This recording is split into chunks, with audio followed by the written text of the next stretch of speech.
dermatosis ya. Saya buka screen dulu ya.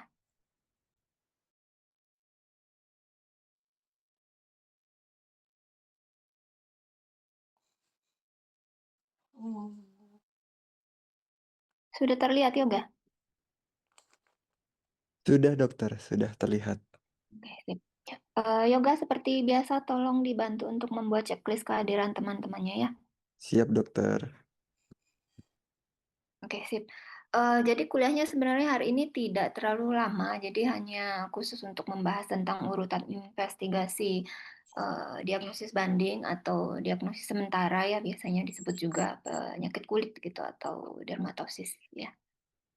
Jadi yang perlu diketahui yang pertama adalah ini, 3 kelompok ini. Tuh, jadi ada kelompok 1, 2, 3. Jadi dibagi dulu jadi 3 gitu ya. Jadi ada 1, 2, 3. Nanti yang kelompok satunya dibagi lagi menjadi 2, yaitu 1A dan 1B. Tapi sebelum saya lanjut ke sini, saya mau tanya dulu. Ada yang masih ingat perbedaan istilah dermatosis dan dermatitis nggak? Ingat. Silakan, barangkali ada yang masih ingat. Apa perbedaan istilah dermatosis dan dermatitis?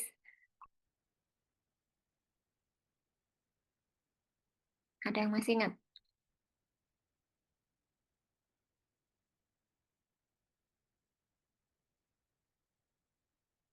Ayo, nggak ada yang nyaut. Coba Aji, Maulana. Aji, ayo Ji. Aji masih ingat Ya nggak dok, perbedaan istilah dermatitis dan dermatosis? izin menjawab dok. Kalau dermatitis itu peradangan pada kulit, sedangkan dermatosis itu segala kelainan yang terjadi di kulit. Oke, saya tampung dulu. Coba Anggi, Made Anggi Yasna Pratiwi. Yonggi, coba Anggi.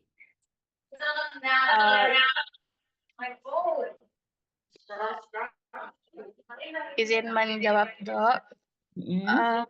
Dermatosis itu untuk semua penyakit kulit secara umum, sedangkan dermatitis itu peradangan pada kulit. Oke, saya tampung dulu lagi. Coba Gusti Ngurah Agung Putra Bayu. Ya, panggilannya yang mana nih, Putra atau Bayu? Ya dok, kurang lebih sama seperti yang tadi karena di akhirannya itu menurut saya dermatosis itu lebih ke penyakit pada semua kulitnya. Ya, terus untuk dermatitis itu radang di kulit itu dok. Oke, satu lagi Kiki.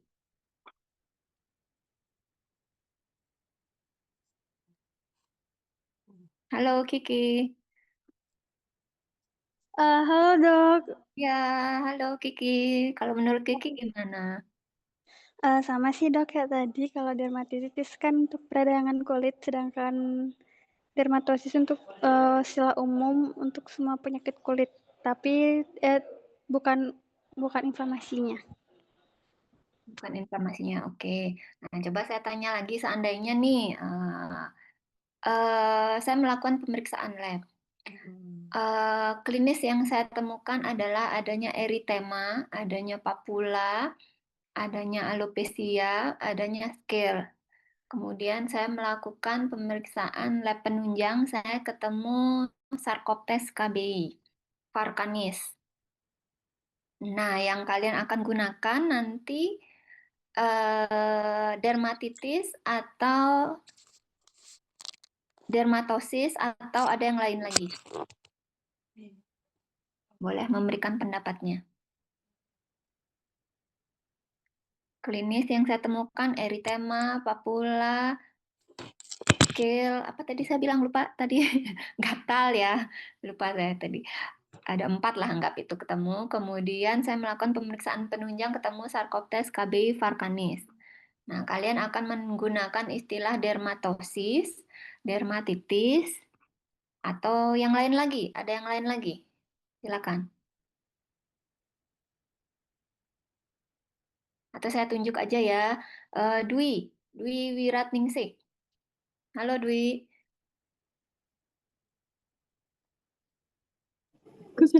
Halo dok. Nah, Dwi mau pakai istilah yang mana nanti? Kayaknya dermatitis dok. Oh, dermatitis yang akan Dwi ambil atau ada istilah lain? Boleh tambahkan kalau ada. Dermatitis kayaknya deh dok. Soalnya kan itu kayak spesifik dari sarkoptesnya. Spesifik dari sarkoptesnya sehingga Dwi memilih ngambil yang dermatitis, bukan istilah yang lain lagi yang lebih spesifik. Iya dok. Oke, saya tampung dulu. Oke, lanjut yoga. Kalau yoga pilih yang mana yoga? Nah, hadir dok, kalau saya sama sih dok, milihnya yang dermatitis. Soalnya kan udah disebut kayak tanda utamanya eritrema sama sarkoptes. Jadi kayaknya udah masuk ke dermatitis dok. Dermatitis. Tidak mau mengambil istilah yang lain lagi? Boleh di luar dua ini loh ya. Wah, saya perbolehkan dermatitis, atau kalian boleh menambahkan satu lagi yang lain. Kalau memang ada menurut kalian. Dermatitis. Iya, dermatitis dulu deh dok. Dermatitis dulu. Kok ada kata dulunya? Oke, Keisha, coba Keisha. Tunggu, Ma. Kalau Keisha, kira-kira pilih yang mana? Ya. Tunggu sabar ya. Kalau dari saya dermatitis sekarang. juga sih dok. Dermatitis juga, alasannya? Sarkoptes ya. Karena itu ada agen infeksiusnya si sarkoptes tadi itu dok. Oke, saya tampung lagi dulu. Satu lagi, sebentar. Mana kursor saya nih?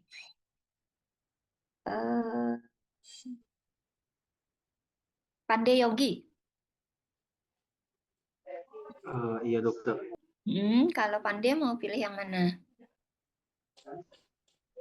Saya dokter, kalau saya sendiri juga memilih dermatitis nih. Dermatitis, alasannya?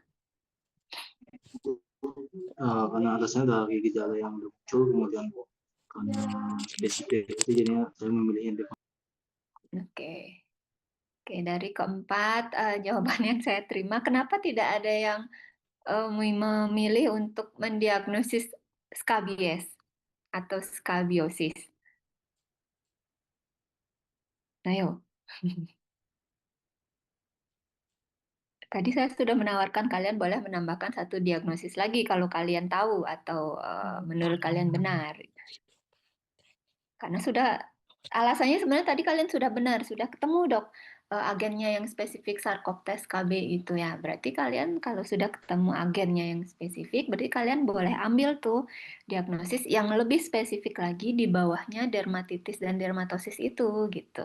Jadi kalau udah ketemu agennya, jelas ya ketemu agennya sarkoptes gitu, nggak usah lagi kalian pakai dermatitis karena dermatitis, oke kalian benar peradangan pada kulit tapi general sifatnya ya, walaupun secara klinis memang tadi keluar gitu gejala peradangannya ya atau klinis peradangannya gitu. Tapi karena sudah ketemu agennya lebih spesifik lagi, jadi kalian tinggalkan tuh diagnosis simptomatisnya karena dermatitis, dermatosis itu sebenarnya diagnosis simptom ya, jadi secara klinis gitu. Kalau sudah ketemu agennya ya udah kalian pakainya diagnosis kausatif karena agennya sudah ketemu. Jadi lebih spesifik lagi menjadi skabies atau skabiosis gitu ya. Karena klinisnya udah kelihatan, ada agennya, jadi pakai osis di belakangnya ya. Skabiosis gitu. Atau kalau saya sih lebih suka pakai kata skabies dibandingkan skabiosis gitu ya. Nah, jadi mengingat lagi kapan menggunakan istilah dermatosis, dermatistis, atau diagnosis kausatif yang lebih spesifik begitu ya. Makanya kenapa tadi saya tanya seperti itu. Jadi kalian sebenarnya sudah ingat dermatosis itu yang paling general sebenarnya. Jadi semua penyakit kulit juga kalian bisa bilang dermatosis gitu ya. Kalau yang dermatitis ketika penyakit kulitnya itu yang muncul klinis peradangannya seperti namanya yang dermatitis jadi peradangan pada kulit gitu. Kalau nggak kelihatan radangnya kalian bisa pakai istilah dermatosis. Tapi dua istilah ini kalian gunakan ketika agennya kalian tidak ketemui atau kausa primernya kalian tidak bisa identifikasi Begitu ya. Nah, kalau seperti yang contoh kasus yang tadi saya berikan, kan melalui pemeriksaan penunjangnya sudah ketemu tuh jelas Sarcoptes scabiei vulgaris gitu. Jadi kalian bisa langsung comot diagnosisnya adalah skabies gitu. Jangan lagi pakai dermatitis gitu. Sekalipun sebenarnya benar juga masuk dermatitis, tapi karena agennya sudah ketemu clear jelas Sarcoptes, ya udah yang diambil adalah skabies atau skabiosis gitu. Jangan lagi dermatitis atau dermatosis gitu ya. Oke, itu hanya sekilas saja untuk mengingatkan kalian kapan menggunakan istilah-istilah ini. Walaupun sebenarnya semua istilah itu benar gitu ya, secara konsep semuanya juga masuk, tapi ketika sudah spesifik ketemu agen, lebih baik kalian mengambil diagnosisnya, nama diagnosisnya adalah diagnosis kausatif sesuai dengan kausanya apa gitu. Kalau memang sudah clear di pemeriksaan penunjangnya, ketemu kausa primernya gitu ya. Tapi kalau enggak ya udah balik lagi ke dua diagnosis tadi yang simptomatis, entah itu dermatosis, entah itu dermatitis gitu. Ya. Oke, balik lagi ke tiga kelompok ini. Jadi ada kelompok 1, 2, dan 3. Nanti kelompok 1 itu dibedakan lagi menjadi dua kelompok, yaitu kelompok 1A dan 1B gitu ya. Jadi yang mana sih yang termasuk dalam kelompok 1? Yang masuk dalam kelompok 1 itu adalah dermatosis infeksius spesifik. Gitu. Kalian simpan aja dulu konsep ini ya, dan dermatitis parasitik gitu. Kalau sudah ngomongin parasitik ya parasit, istilah kata dasarnya parasit ya berarti semua yang menyangkut atau ada kaitannya dengan parasit gitu. Kalau kita ngomongin kulit ya lebih kecenderungannya ke ektoparasit gitu ya. Nah, kalau infeksius ya sebenarnya parasit ini juga dimasukkan dalam infeksius gitu ya, kalau ngomongin infeksius gitu. Tapi dalam hal ini mungkin kecenderungannya lebih ke bakteri, jamur gitu infeksius ya, karena yang parasitnya sudah dibedakan menjadi dermatitis parasitik gitu. Oke, sampai di situ dulu. Itu disimpan aja dulu gitu, nanti penjelasannya akan lebih jelas nanti di slide berikutnya ya. Kemudian yang mana sih namanya kelompok 1A, jadi yang namanya 1A itu beberapa, jadi hanya beberapa yang namanya dermatosis primer, yang mana yang termasuk dalam dermatosis primer nanti ada di slide berikutnya juga. Itu. Kemudian yang 1B itu adalah dermatosis, yang mana dermatosis sekunder juga nanti akan kalian lihat di slide-slide berikutnya. Gitu, itu disimpan aja dulu istilah-istilah ini ya. Kemudian yang kelompok 2 itu dermatosis primer yang paling umum atau yang umum gitu ya. Kemudian kelompok 3 dermatosis sekunder yang jarang. Oke, yang tadi yang dermatosis sekunder yang 1A itu yang kecenderungan lebih umum gitu ya, tapi yang kelompok 3 ini dermatosis sekunder yang jarang gitu. Jadi memang agak jarang ditemui untuk diagnosisnya atau kasusnya gitu ya. Oke, ini dulu yang diingat ya. Jadi disimpan dulu, tolong disimpan dulu di kepala. Kelompok 1 adalah dermatosis infeksius yang spesifik dan dermatitis parasitik yang dibagi menjadi 1A dan 1B. 1A-nya beberapa dermatosis primer dan 1B-nya dermatosis sekunder. Kelompok 2 dermatosis primer yang umum dan kelompok 3 dermatosis sekunder yang jarang. Oke, baru saya akan masuk ke slide berikutnya. Ini slide-nya kalau nggak salah cuma 4 gitu ya, jadi lebih ke pemahaman gitu sebenarnya. Oke, jadi berdasarkan dari referensi yang saya dapatkan gitu ya, jadi sebenarnya kalian nggak harus menggunakan ini sih, tapi ini dijadikan pedoman gitu ya atau panduan ketika kalian melakukan diagnosis gitu sehingga menjadi lebih mudah kalian untuk mengeliminasi diagnosis sementara yang sudah kalian dapatkan setelah pemeriksaan fisik begitu ya. Ini untuk mempermudah saja dan ini lebih diterapkan misalkan pada small animal gitu ya karena memang bukunya ini berdasarkan small animal dermatologi gitu ya. Jadi penekanannya lebih ke small animal dulu gitu ya. Nah, kalian lihat di screen yang di pojok kiri screen kalian ya, di pojok kiri screen kalian itu ada yang berwarna merah tulisannya ya. Jadi ada more likely pruritus gitu ya atau pruritic. Kemudian yang di sebelah kanan kalian ada tulisan hijau warnanya more likely alopecia atau pekik gitu dia nulisnya ini. Kecenderungannya alopecia atau kerontokan rambut atau kebotakan gitu ya. Kalau yang tadi kecenderungannya pruritus kalau yang merah itu dipegang dulu. Ya, jadi setiap tulisannya berwarna merah artinya kecenderungannya klinisnya itu ke arah gatal atau pruritus. Tapi kalau setiap yang tulisannya hijau itu klinisnya kecenderungannya ke arah alopecia atau kebotakan gitu ya. Oke. Di step 1 biasanya yang kalian tempatkan di pertama adalah di grup 1 yang di kelompok 1 tadi. Gitu. Tadi masih ingat kan di kelompok 1 ada beberapa atau penyakit infeksius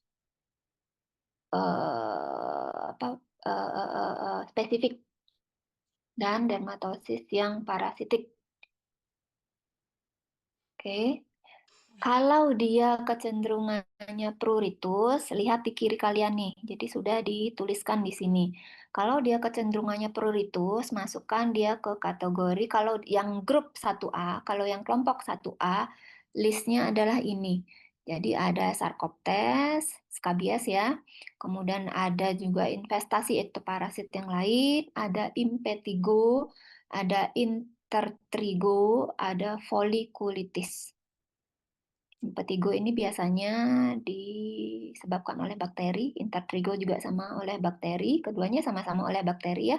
Tapi kalau impetigo ini biasanya bakterinya menyerang pada hewan-hewan muda gitu, istilah itu digunakan untuk hewan-hewan yang muda gitu. Sedangkan intertrigo ini bakteri juga biasanya di area-area yang memiliki lipatan.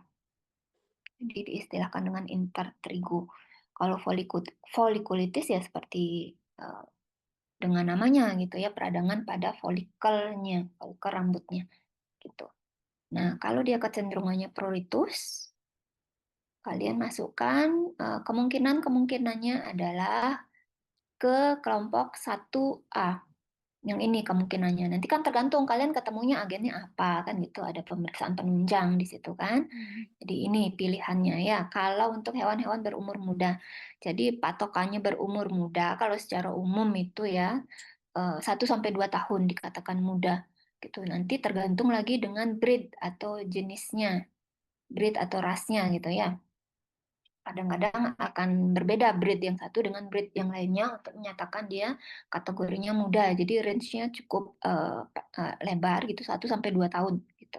Itu golongannya muda, disebutannya anjing atau kucing muda gitu ya.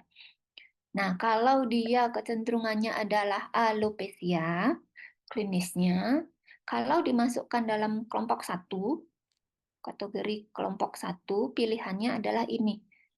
Kelompok penyakit primer, dermatosis primer, yang kecenderungannya klinisnya adalah alopecia, pilihannya adalah 2 ini, dermatofitosis dan demodekosis. Gitu. Jadi nanti tergantung kalian ketemunya apa di pemeriksaan penunjangnya. Ya, jadi urutan atau sequence ini hanya untuk membantu kalian mengarahkan diagnosis saja gitu. Jadi kalau kalian mau pakai ini ya oke, boleh. Tapi kalau kalian tanpa melihat ini pun kemudian hanya mengikuti alur yang sudah standar gitu SOP-nya yang sudah saya ajarkan sebelum-sebelumnya ya oke juga gitu. Ini hanya membuat atau membantu kalian mengarahkan diagnosis saja sih, menspesifikkan gitu, mengkerucutkan sehingga bisa lebih banyak mengeliminasi yang mana sih yang harus aku masukkan, yang mana sih tidak gitu ke dalam diagnosis sementaraku begitu ya. Nah, kalau untuk hewan-hewan muda, dermatosis sekunder itu tidak umum terjadi gitu. Ini lebih umum terjadi pada hewan yang dewasa gitu. Sehingga di sini listnya juga tidak disampaikan gitu atau tidak ditulis gitu karena memang tidak umum terjadi pada hewan muda kalau untuk yang dermatosis sekundernya gitu.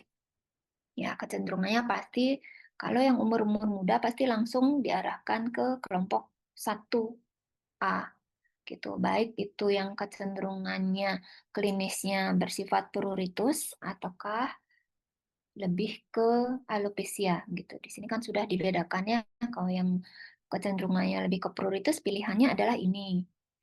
Kalau kecenderungannya alopecia adalah pilihannya ini. Seperti itu. Kemudian, kalau memang tidak ada jawabannya di step 1, yang tadi di sini ya, baru kalian masuk ke step 2.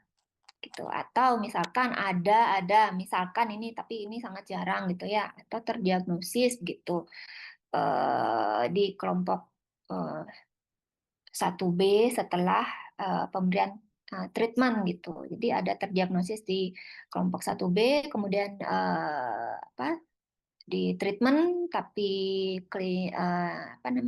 klinisnya tetap masih ada gitu, baru kalian masuk ke second step yang di sini gitu ya. Kalaupun ada ketemu di sini dermatosis kunernya diagnosisnya, tapi pada umumnya tidak, pasti semua langsung beres di dermatosis yang kelompok 1A kalau untuk di hewan-hewan muda gitu ya. Nah, seandainya terpaksa harus masuk ke second step ini, pilihannya adalah ini, yang 2 ini. Ya, ini pun juga disampaikan di sini jarang juga sebenarnya di hewan muda gitu. Tapi kalaupun ada, pilihannya adalah misalkan kalau dia kecenderungannya pruritus, berarti pilihannya adalah ini. Gitu. Jadi kecenderungannya adalah alergi yang disebabkan oleh makanan, ada adverse food reaction gitu ya. Jadi AFR itu jenisnya ada 2 sebenarnya, ada food allergy, ada food intolerance gitu ya. Tapi kalau ngomongin alergi, yang masuk adalah food alerginya gitu. Kalau food intolerance itu biasanya responnya langsung setelah dimakan gitu. Tapi kalau ngomongin masalah silsilah gitu kelompok, kalau AFR itu ada 2 di bawahnya, nanti ada food allergy dan ada food intolerance gitu. Kemudian ada flea allergic dermatitis FAD, ini mah gampang di diagnosisnya gitu ya. Jadi kalau ada flea kemudian menimbulkan respon alergi, ya udah berarti diagnosisnya adalah flea allergy dermatitis gitu. Tapi kalau ada flea saja tidak memunculkan atau menimbulkan klinis alergi, diagnosisnya ya investasi pinjal biasa saja gitu, tidak ada alerginya di situ. Tolong dibedakan itu. Kalau ketemu flea ya, jadi flea itu bisa menimbulkan respon alergi, diagnosisnya menjadi FAD. Ada juga yang tidak menimbulkan alergi, jadi ketemu ya udah ketemu flea aja gitu, tapi nggak ada respon alergi gitu, ya udah namanya investasi pinjal biasa. Respon alergi kan kalian sudah paham seperti apa klinis respon alergi ya, jadi pasti merah badannya, muncul eritema gitu ya, dan pruritus kecenderungannya skornya tinggi gitu. Itu ciri-ciri adanya respon alergi. Gitu. Ataupun bisa juga ada yang namanya kontak dermatitis. Jadi kontak dermatitis ini juga ada 2 jenis nanti. Gitu ya. Jadi ada yang disebabkan oleh iritasi namanya ICD, iritan kontak dermatitis. Kalau disebabkan oleh hypersensitivity namanya nanti ACD, alergi kontak dermatitis gitu. Nanti ini disesuaikan dengan klinisnya gitu ketika dia kontak. Namanya juga kontak dermatitis, jadi harus kontak langsung dengan kulitnya bahan itu gitu. Jadi kalau langsung dia menimbulkan respon atau sifatnya iritasi ya ICD dia. Tapi kalau dia menimbulkan responnya beberapa lama gitu, berarti hitungannya itu biasanya jam sampai hari ya kalau yang namanya alergi kontak dermatitis atau ACD itu gitu. Tapi kalau iritan kontak dermatitis hitungannya cepat, hitungannya menit atau jam gitu ya. Jadi, kalau dari segi munculnya klinis dia akan lebih cepat gitu. Atau ada hypersensitivity gitu. Ini agak jarang sih untuk yang other ini ya. Jadi kalian lebih fokus ke yang 3 ini, terutama yang ditulis dengan huruf besar. Ya. Oke, itu kalau yang kecenderungannya pruritus. Kalau yang kecenderungan klinisnya adalah alopecia, yang kalian lihat adalah yang endokrin gitu. Jadi gangguan endokrin utamanya di sini adalah hipotiroidisme. Jadi casing sindromnya di sini belum masuk ya. Jadi yang masuk di sini hanya satu, hanya hipotiroidisme aja. Itu pun kalau ada gitu, seperti yang disampaikan di slide gitu, itu masih jarang juga di hewan muda gitu. Jadi kalaupun muncul, kemungkinannya yang paling muncul adalah hipotiroidisme, kekurangan hormon tiroid gitu. Masih ada kemungkinan itu, tapi itu pun jarang. Kembali lagi pasti masuknya yang di kelompok 1A dulu. Oke. Nah, ketika yang lainnya itu yang kelompok di first step sama di second step nggak ketemu jawabannya, gitu ya, nggak ada ketemu, nggak ada yang sesuai menurut kamu, gitu ya, baru kamu masuk ke step 3, gitu. Jawabannya ada di grup 3, gitu.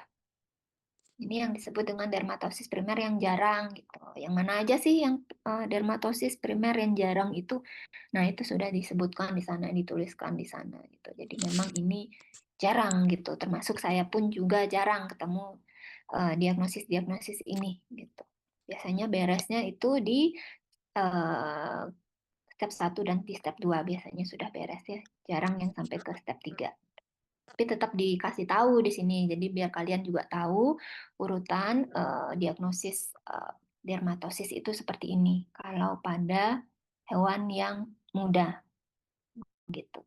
Diikutin aja tanda panahnya nanti ya. Jadi kalau yang muda itu kecenderungannya masih relatif sederhana. Nanti kalau yang dewasa baru agak belibet sedikit, tapi sudah ada panah-panahnya. Jadi kalian sebenarnya tinggal ikutin aja. Ini hanya untuk panduan saja. Kalau kalian nggak ngikutin ini pun sebenarnya nggak apa-apa gitu. Tapi kalau kalian tahu ini akan lebih mudah kalian untuk mendiagnosis gitu. Oke, jadi patokannya lihat yang warna tulisannya merah itu kecenderungannya pruritus, yang tulisannya hijau kecenderungannya alopecia klinisnya. Nanti tinggal diarahkan saja ya. Oke, saya lanjut ya. Ini untuk yang hewan yang dewasa.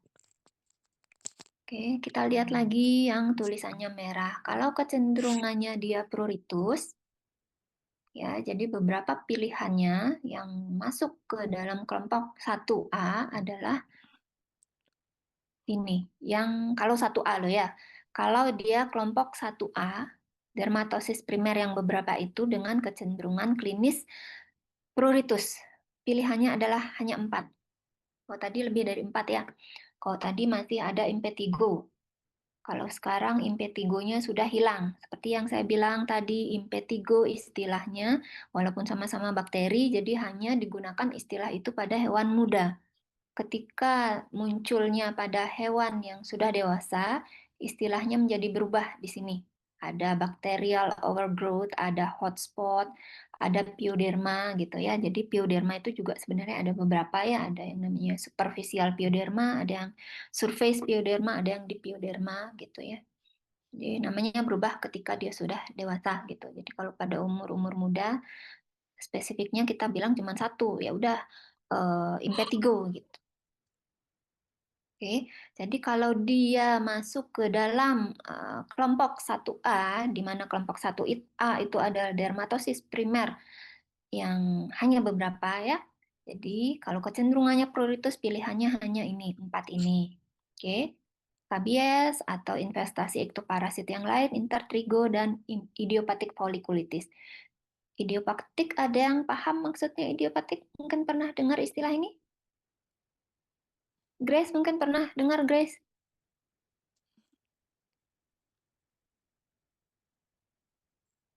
Halo Grace. Halo dok. Ya, Grace pernah dengar kata idiopatik, Grace? Kalau nggak salah dok itu penyakit di mana penyebabnya itu belum diketahui kalau nggak salah dok. Ya, benar Grace ya. Jadi yang namanya kalau kalian menjumpai istilah idiopatik itu artinya penyebabnya tidak diketahui gitu. Dalam hal ini peradangan pada folikel rambutnya nggak tahu karena apa gitu ya. Kalau yang paling umum sih peradangan pada folikel rambut itu demodekosis. Ya, pada kasus demodekosis atau penyebabnya adalah demodex karena salah satu predileksi dari si demodex itu ya di folikel rambut. Salah duanya di kelenjar sebaceus gitu ya. Jadi posisi demodex itu ada di dermis. Di dermis itu juga ada dua, ada di folikel rambut, ada di sebaceus. Yang menyebabkan folikulitis biasanya adalah karena ada demodex yang terlalu banyak di folikel rambutnya sehingga menyebabkan folikulitis. Itu kalau yang diketahui penyebabnya. Tapi dalam hal ini yang idiopatik, jadi nggak ketahuan penyebabnya apa. Gitu. Jadi disebutnya dengan istilah idiopatik folikulitis. Ya. Ya, kemudian kalau kecenderungannya adalah alopecia, bukan. Kalau kecenderungannya adalah pruritus, tapi dia masuk ke dalam kelompok 1B, pilihannya adalah ini. Gitu. Dia pruritus dia, tapi dia nggak masuk ke dalam dermatosis primer. Gitu ya. Kalau dermatosis primer itu pilihannya cuma 4 ini. Kalau dermatosis yang sekunder ini. Kalau yang klinisnya kecenderungannya adalah pruritus, ingat lagi itu, ini tulisannya merah soalnya di sini ya. Tapi dia diletakkan di posisi kanan di kelompok 1B, jadi dermatosis yang sekunder. Gitu. Oke, pilihannya ada beberapa ini. Folikulitis pun masuk di sini, tapi ini yang jelas ketahuannya karena apa gitu ya. Misalkan karena tadi, misalkan ada demodex terus munculkan folikulitis, oke, masuknya di sini. Tuh, jadi ketahuan kausanya apa dulu gitu. Kemudian ada malassezia dermatitis gitu. Ini termasuk flora normal juga malassezia ya. Jadi jamur flora normal yang ada di kulit namanya malassezia. Kemudian bakterial overgrowth di kulit juga kalian sudah tahu pasti ada yang namanya bakteri flora normal ya. Hotspot ini pun juga bakteri nih. Itu hanya saja istilahnya kita nyebutnya hotspot. Oke, itu yang umum di grup 1B. Dan biasanya merupakan sekunder ya. Jadi ini penyebab sekunder dari alergi biasanya. Jadi sebenarnya alerginya dulu muncul, baru muncul yang sekundernya ini gitu ya. Jadi kalau penyakit kulit itu nggak selalu satu penyebabnya ya. Seperti yang saya sudah sampaikan sebelumnya, bisa jadi kombinasi penyebabnya. Nah, seringkali yang kausa primernya dulu harus tahu kalian apa sih penyebabnya sebenarnya kausa primernya gitu. Nanti ujung-ujung kalau sudah berjalan waktu gitu ya. Jadi biasanya nih ikut-ikutan nih yang penyebab sekunder itu. Malassezia, bakteri itu suka banget ikut-ikutan gitu ya. Seringkali karena set apa ya namanya pemeriksaan penunjang untuk alerginya barangkali tidak tersedia dengan baik atau tidak tersedia memang di klinik kalian, seringkali yang dijadikan kambing hitam adalah sekunder ini. Gitu. Padahal misalkan penyebabnya sebenarnya alergi gitu, tapi karena tidak terkonfirmasi alerginya karena keterbatasan misalkan tes menunjang, makanya yang menjadi kambing hitam biasanya adalah yang sekundernya ini, karena yang ini yang lebih gampang untuk teridentifikasi gitu, entah itu malassezia, entah itu bakteri gitu ya. Kalian nggak kultur pun hanya pakai sitologi ya, entah diambil dengan teknik sampling asetatif kah, atau impression kah, atau FNA kah, otik swab kah, gitu ya. Jadi gampang setelah diteruskan ke sitologi, gampang banget teridentifikasi.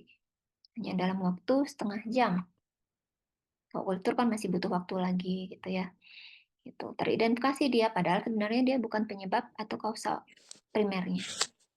Selama kalian tidak menemukan kausa primernya, ya akan kambuh lagi. Karena ini sifatnya kan sementara. Ya, jadi selalu berusaha temukan kausa primernya apa dulu gitu. Nah, kalau dia kecenderungannya alopecia, balik dulu saya ya ke grup 1A gitu. Jadi pilihannya cuma satu. Kalau tadi yang di muda pilihannya ada dua, dermatofitosis dan demodekosis ya. Nah, kalau sekarang baliknya ke grup 1B nih. Di sini menjadi ada dua malah pilihannya. Kalau yang tadi di hewan muda kosong di dermatosis sekundernya gitu ya. Kalau di sini di dewasa banyak ada pilihannya. Cenderungnya apa dulu, pruritus atau alopecia gitu. Jadi kalau kecenderungannya alopecia yang kategori dalam atau masuk dalam kategori dermatosis sekunder adalah demodekosis yang ada pio-nya ya. Jadi ada kontaminasi, bukan kontaminasi ya, ada ikut campurnya bakteri di situ. Jadi piodemodekosis.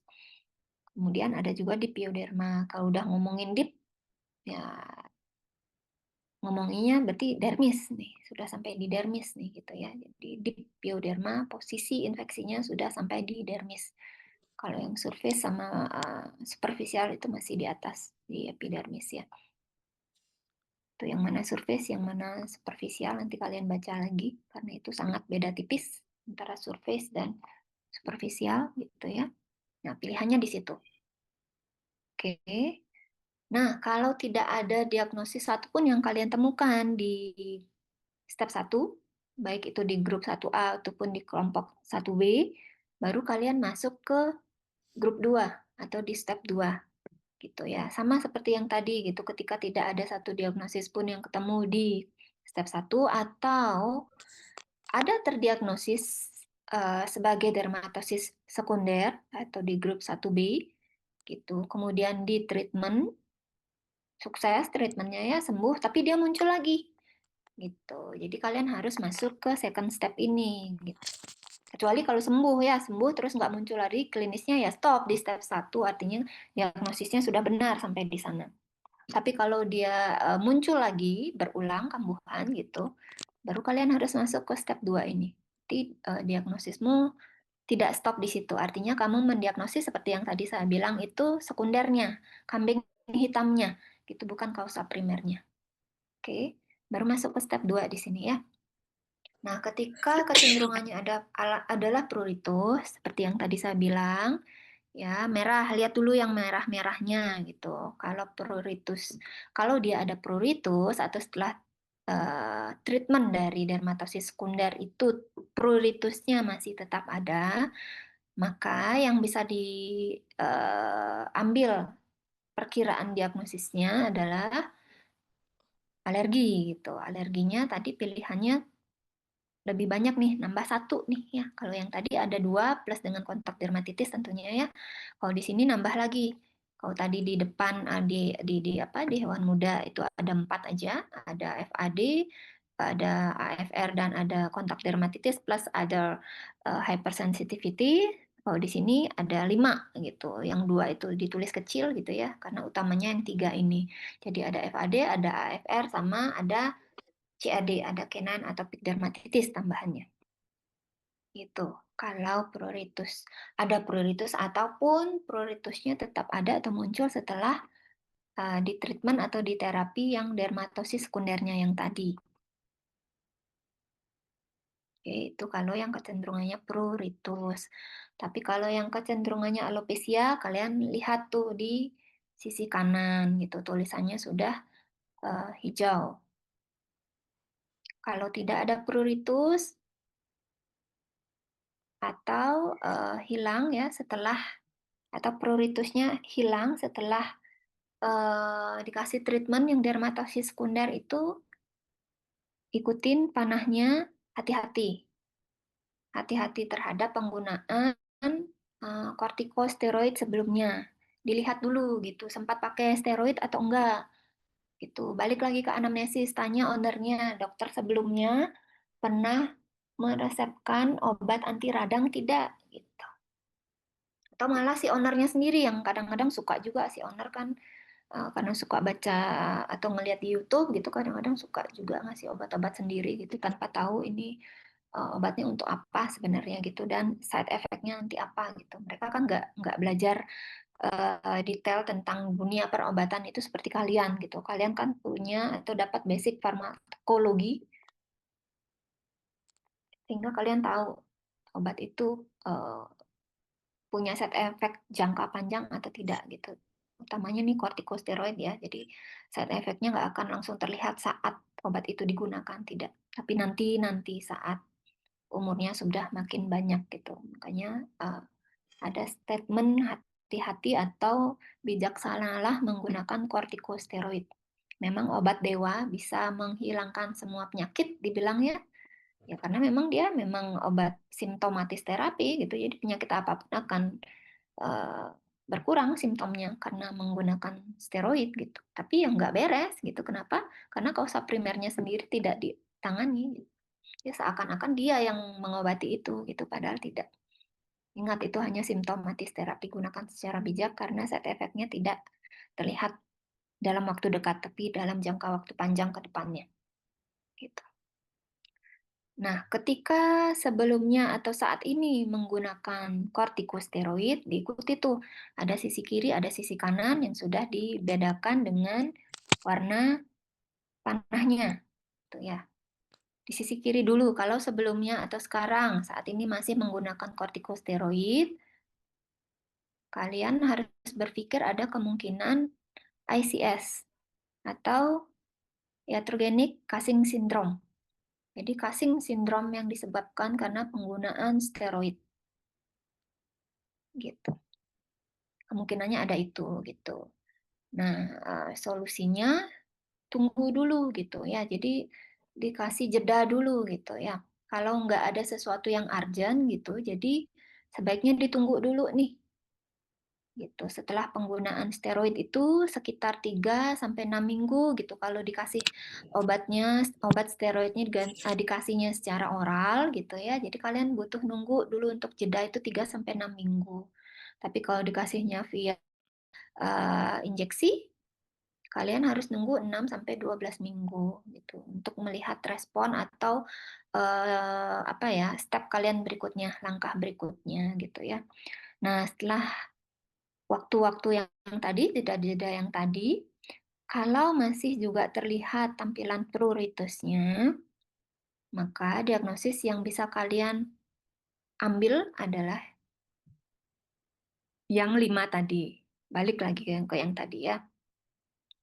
Ada yang FAD, AFR, CAD, kontak dermatitis, entah itu yang ICD atau ACD gitu ya, atau insect bite hypersensitivity gitu. Nah, kalau tidak, ya, jadi tidak ada pruritus. Kalau yang tadi kan balik pruritusnya. Kalau ada pruritus, kalian ikutin panah yang hijau nih ke sebelah kanan gitu ya.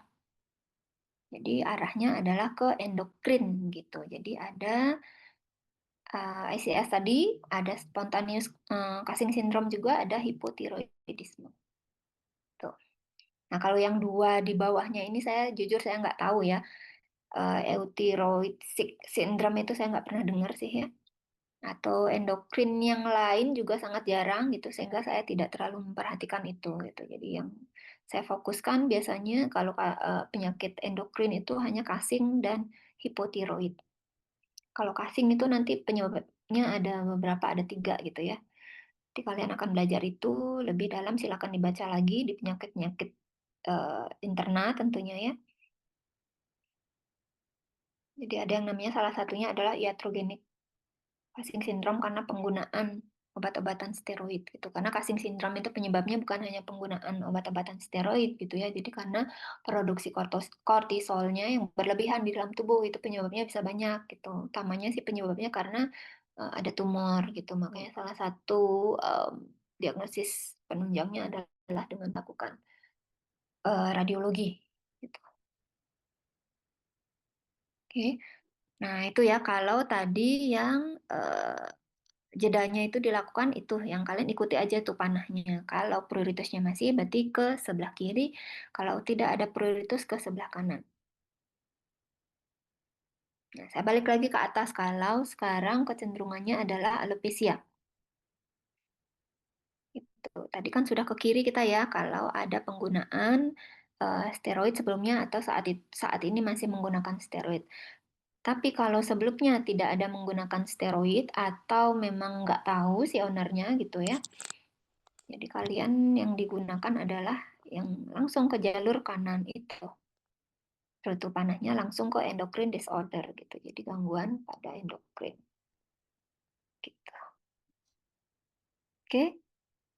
Bisa dipahami ya, ikutin aja panahnya itu ya. Jadi kalau memang baru-baru mengikuti ini mungkin memang agak sulit gitu. Nanti kalian baca lagi sekali, baca lagi 2 kali, baca lagi 3 kali. Ingat aja panduannya adalah yang merah itu kecenderungan pruritus, yang hijau itu kecenderungannya alopecia gitu ya. Kalaupun dia ada di sisi kanan, di sisi kiri, tapi warna merah dan hijau itu menandakan kecenderungan klinisnya gitu ya. Entah dia masuk ke grup 1A atau 1B, primer dermatosis primer atau dermatosis sekunder, tapi ikuti saja warna tulisannya. Gitu. Dan ikuti juga panah-panahnya kalau yang di dewasa. Kalau yang di muda itu relatif lebih sederhana. Kalau yang di dewasa ini yang agak jelimet atau agak rumit prosesnya gitu. Nah, kalau sudah tidak ada diagnosis yang kalian temukan di step 1 dan step 2, sama seperti yang di hewan muda tadi, masuknya ke dermatosis primer yang jarang, ke grup 3 atau kelompok 3. Tuh, yang di bawah ini. Ya, pilihannya ada yang di bawah ini. Dipelajari dulu deh. Kalau saya belum pernah sih sampai yang di bawah sini sih, pasti beresnya di step 1 dan di step 2 biasanya ketemu diagnosisnya. Itu masih belum sampai yang belum pernah saya ketemu diagnosis yang sampai di grup 3 ini gitu. Tapi kalaupun nanti suatu saat siapa tahu kalian jadi praktisi gitu. Siapa tahu ketemunya sampai di step 3 ini gitu. Jadi biar ada bayangan aja bahwa ada yang di kelompok 3 ini gitu. Untuk urutan investigasi dermatosis ya. Oke, seperti itu. Barangkali ada yang ingin ditanyakan dulu. Ini kalau nggak salah memang slide terakhir. Itu kan, ini slide terakhir.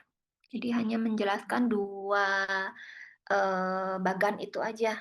Plus di bagan di slide yang paling pertama tadi kalian harus paham dulu yang mana namanya kelompok 1, mana kelompok 2, mana namanya kelompok 3. Karena begitu masuk ke bagan ini tuh biar nggak bingung gitu. Kalau ngomongin grup 1A, yang mana sih namanya grup 1A gitu. Apa yang dimaksud dengan grup 1A gitu. Walaupun sebenarnya di bagan ini juga masih ditulis. Yang namanya grup 1 ya ini, yang namanya grup 2 ya ini, gitu masih ditulis sih. Oke, segitu dulu. Ada yang ditanyakan? Mungkin memang agak membingungkan, tapi ini sangat membantu kalian nanti ketika melakukan diagnosis gitu. Kalau kalian sudah terbiasa loh ya, tapi kalau belum terbiasa, ya lebih mudah sebenarnya pakai jalur yang biasa, yang ngikutin step-step sinyalemen, anamnesis, pemeriksaan fisik, itu membuat diferensial diagnosis. Sebenarnya ini masuknya di situ dalam pembuatan diferensial diagnosis itu ini nyempilnya gitu loh. Kalian bisa memasukkan yang mana aja sih gitu. Apa aja sih yang harus aku masukkan dalam diferensial diagnosisnya gitu berdasarkan atas sinyalemen, anamnesis dan pemeriksaan fisik yang sudah kalian punya di dalam ambulator gitu. Pilihannya adalah ini gitu. Jadi dipilihkan di sini gitu sehingga kalian bisa memilih lebih spesifik begitu. Tapi ya disesuaikan lagi dengan sinyalemen, anamnesis dan pemeriksaan fisik yang kalian dapatkan pada kasus kalian gitu. Yang masuknya yang mana sih kemungkinannya gitu. Nggak harus semua juga dicomot gitu ya. Ini hanya untuk membantu kalian itu yang bisa dikategorikan dalam kelompok ini yang mana gitu, yang bisa kalian comotkan dalam diferensial diagnosis kalian nantinya gitu. Seperti itu. Jadi kalau kalian bisa memahami ini akan lebih mudah lagi gitu. Jadi dibaca dulu ya. Jadi kalau sekarang sih saya yakin juga memang kalian belum begitu paham gitu. Jadi emang harus pelan-pelan. Ingat aja yang warna merah, warna hijau, ikuti panah itu. Tuh nanti kalian silakan baca dulu lah ya. Itu. Ada yang mau ditanyakan dulu? Silakan.